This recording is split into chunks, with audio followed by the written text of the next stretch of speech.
In the story of the Bible, God creates the world by carving order out of disorder and darkness.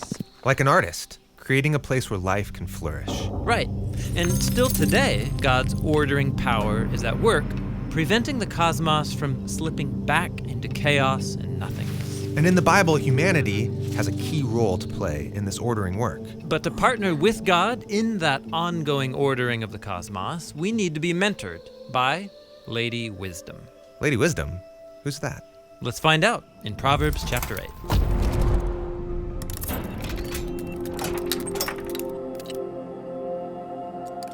So within the Hebrew Bible, there's a scroll called Proverbs. It's about gaining wisdom. And while most of the scroll is a collection of short proverbs, it begins with 9 chapters of speeches, in which we meet a cast of symbolic characters. There's a wise fatherly king and a woman named Lady Wisdom. And they're offering divine wisdom that leads to stability and life. There's also a wicked man and a wily woman called Lady Folly. And their way of life is attractive, but it leads to disorder and death. Okay, so these speeches force you to make a choice. Whose advice will you listen to?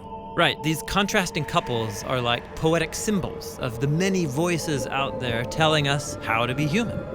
And in Proverbs, they're all competing for the attention of you, the reader, who's referred to throughout as my son. Got it. Now, all these speeches can be grouped into 3 main sections. And for now, we're going to focus on Proverbs chapter 8. It's a long speech from this majestic woman, Lady Wisdom. She's God's wisdom personified, and she stands at a crossroads on a tall hill, inviting you to enter into God's sacred city. Doesn't wisdom cry out and understanding raise her voice? At the road's high point, at the crossroads, she stands.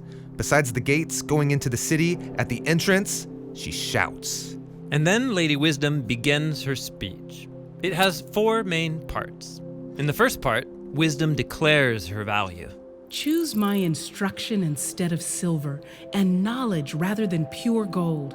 For wisdom is more precious than pearls, and nothing you desire compares with her.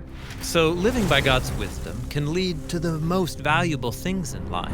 Healthy relationships, moral integrity, a stable, fruitful life. You can't buy those things with money. Right. And in the third part of her speech, she repeats the same idea. Wealth and honor are with me, enduring abundance and justice. My fruit is better than pure gold, and what I offer surpasses silver.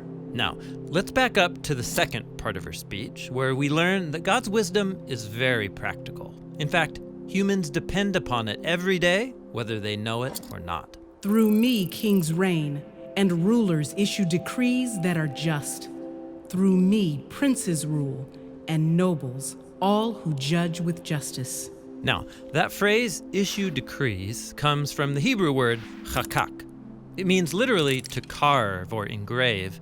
It refers to how ancient kings would carve laws of justice onto tablets. So a good leader confronts disorder and injustice by creating laws that are just. And when they do so, they're drawing on God's wisdom.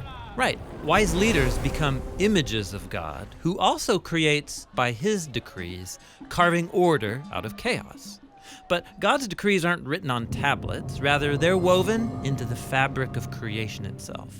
In fact, that's what the final part of Lady Wisdom's speech is all about. She claims that she was there with God in the beginning. Yahweh brought me forth as the firstborn of his way, before his deeds of old.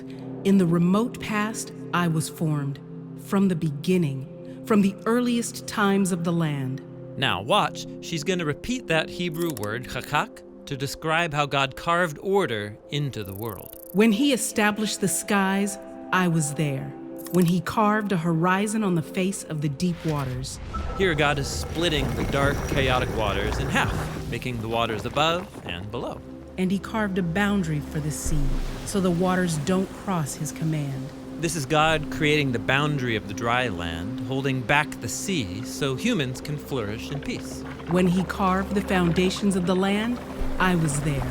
The biblical authors imagined that the dry land was supported by pillars below to keep it from sinking back into the chaotic sea. So this is the 3-tiered cosmos described all over the Bible. Right, it's how the Israelites and all their ancient neighbors imagined the world.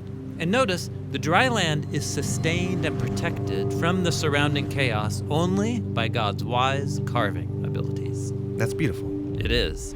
And it's worth celebrating. Like Lady Wisdom says, I was beside him growing up, and I was his daily delight, celebrating before him the entire time, celebrating the inhabited world of the land, delighting in human beings.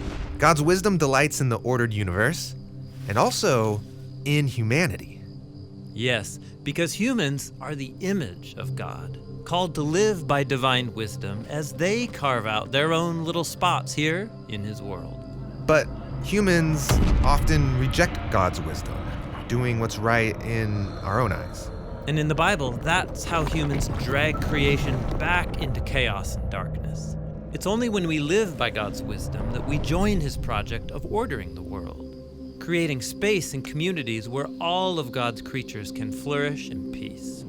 Or, as Lady Wisdom puts it at the conclusion of her speech, The one who finds me finds life and receives favor from Yahweh. But the one who forfeits me hurts themselves.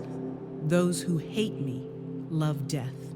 so every day Lady Wisdom presents us with a choice. Will I live by God's wisdom and contribute order, beauty, and justice to the world? Or am I going to live selfishly, by my own wisdom, and pull creation back into chaos from which it came?